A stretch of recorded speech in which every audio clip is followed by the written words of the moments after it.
This is NDTV.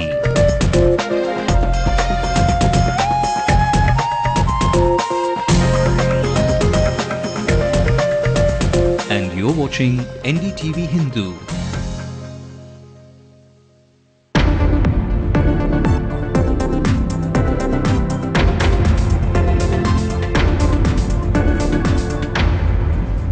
There is no inaction by the PMO in responding to Subramaniam Swamy's letters. That's what the Prime Minister's affidavit says. Dayanidhi Maran says the media has damaged the image of the DMK and that the party had no role into delaying a probe against Raja. DMK has no need and no intention to harm anyone, and of course, most of all, our Prime Minister. Why is the DMK or Congress shying away from a JPC probe? Asked the opposition, demanding further action. Why do they shy away from joining JPC probe? Why do they run away? This place of worship is exposed to all possible unhygienic conditions. Residents caught between the government departments see no action in the making. Prasadam distribution and Annadanam, all is done in front of the drainage water. Christian communities fighting a battle to bring in a transparent and accountability in churches across the country. Corruption has come in a full way. Because of that, today Christianity has lost its spiritual strength. And an African guy almost on fire, contra dancing, all in the middle of a shopping mall. Well, they are just the Mambaza boys.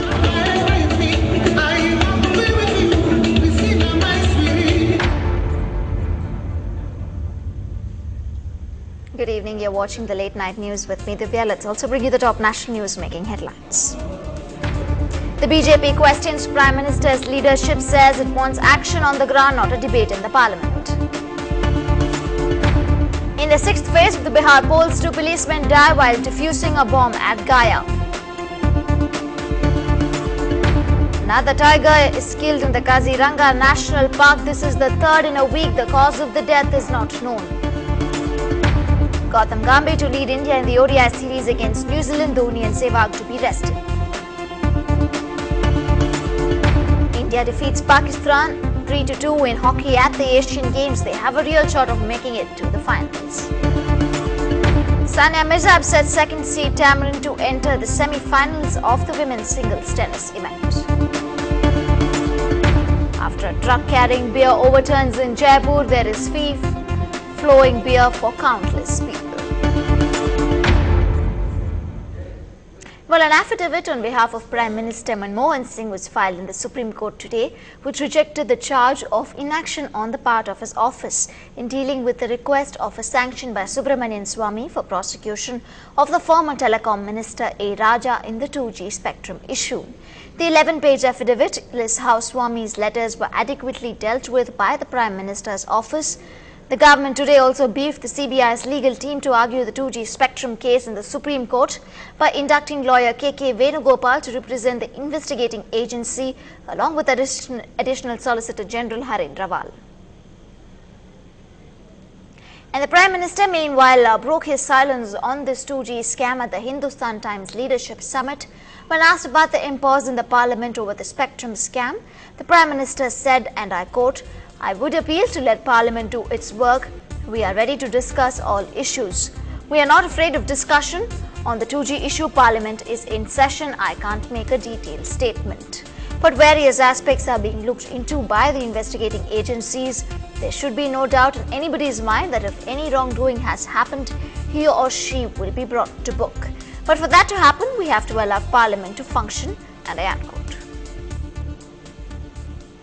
Well, the 2G telecom corruption trial appears to be widening. In the latest development, the Textiles Minister Dayanidhi Maran has denied charges that Prime Minister Manmohan Singh was pressured to agree to a controversial pricing policy for telecom licenses when he, that is Dayanidhi Maran, headed the telecom ministry. Dayanidhi Maran of the DMK party is the latest name to appear in the telecom row. The textile minister strongly denied media reports that he forced Prime Minister Manmohan Singh in a letter to agree to a controversial pricing policy for 2G spectrum licenses when he was telecom minister. Fortunately, none of the media have come out and shown to the public the terms of references, but try to accuse that and also to damage the image of my party, the DMK, that we are trying to arm twist the Prime Minister. Let me tell you, the Prime Minister is a very bold and a honest leader, and it's only a normal interaction, of course, the interaction which took place with me, then the Telecom Minister, with the Prime Minister for requesting the terms. Let me tell you, at 2006, there was no controversies of spectrum pricing because the spectrum was only given to the existing operators. Quite unfortunate that the media is making a mountain of a molehill. A selected piece of letter, which a communication from me to our Honorable Prime Minister, has been made a big deal. The letter goes back to 2006 when I was the Minister for Communications and Information Technology. The media is trying to relate the current situation and trying to pass their judgment of a 2006 letter to today's scenario. The opposition, fierce and united in the telecom row, has stuck to its demand for a joint probe to uncover the faces behind what is being seen as India's biggest ever corruption scandal and to recover the losses. Let them agree for a joint parliamentary committee probe. Why do they shy away from joint JPC probe? Why do they run away? An affidavit from Prime Minister Manmohan Singh is now before the Supreme Court, and Monday will be a crucial day when Parliament, which has been disrupted throughout the session by the 2G row, reconvenes. In Chennai with Shabir Ahmed, J. Santosh for NDTV Hindu. Well, the BJP, however, came down heavily on the Prime Minister for what it called the conspiracy of silence in the 2G spectrum scam. Reacting to the Prime Minister's appeal to the Parliament to function and discuss the issue, the principal opposition party said the 2G spectrum has been debated for long and it's time for action now. Honorable the Prime Minister, we have debated, redebated. We have discussed, rediscussed. We have raised questions after question. Now we want action and not debate. हम चाहते हैं कि CBI की जांच में जितने पदाधिकारी हैं उनको इंट्रोगेट किया जाए, उनको गिरफ्तार किया जाए. We would like Mr. Raja to also to be interrogated and arrested, and all the beneficiaries, including all the patrons of Mr. Raja at the various levels of the government, also must be, their role must be properly investigated. Well, moving on, people usually invest in well-known posh areas in the city, assuming that they can live in hygienic surroundings with decent civic amenities. Well, here are a few people who follow just that belief, but instead got bad roads, open drains and health hazards in return. Pratiksha Ramkumar brought the plight of the Kamaraj Avenue residents caught between the City Corporation and the Metro Water Sewerage Board. Stench from open sewers and stagnant water greets devotees to Sakare Amman Temple on Kamaraj Avenue in Kalakshetra Colony. The temple managers say they are worried that devotees run the risk of getting infected by the unhygienic surroundings. We are conducting a lot of Annadanam and Prasadam distribution activities, and children are coming for tuitions also. Roads are so bad, and this Prasadam distribution and Annadanam all is done in front of the drainage water. More serious dangers from live wires on this road to Thiruvanmiyur. It is especially worrying for parents as children use this route to reach their schools, and stench from overflowing sewage has forced residents to keep their windows closed. When we complained, there is the level of this manhole. After some time, the other manhole started leaking.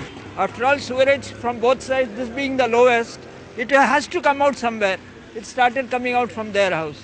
Also, residents end up in a dispute accusing one another for the overflowing sewers. Now, since ours is an early flat and this apparently slightly low level compared to the new buildings that are coming up, therefore all the accumulated water is now coming out of our and getting drained out of our flat. They have got to either A, increase the pumping capacity, B, I get a feeling that the capacity of the pipes. Metro water தண்ணி குடிச்சு எங்க family entire family இதா இருந்து ஒரு 1 week நாங்க ஹாஸ்பிடல்ல இருந்தோம். We incurred about 7,000 rupees medical expenses. But eventually residents find themselves helpless.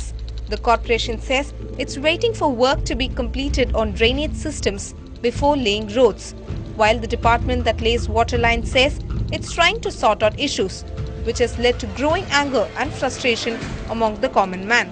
In Chennai with reporter Pratiksha, Lokpriya, NDTV Hindu. Well, the Met Department says rains will continue for the next 48 hours, and here is the mess that the monsoon rains made just today.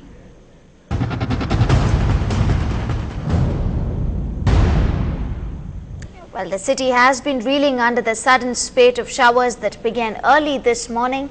Many low-lying areas in the heart of the city like T Nagar and Nungambakam saw its arterial roads being completely flooded. Even the city's posh areas like Gopalpuram were hardly spared by the latest depression in the bay. And still ahead on the bulletin, here is a community who is seeking a law to protect themselves against corruption.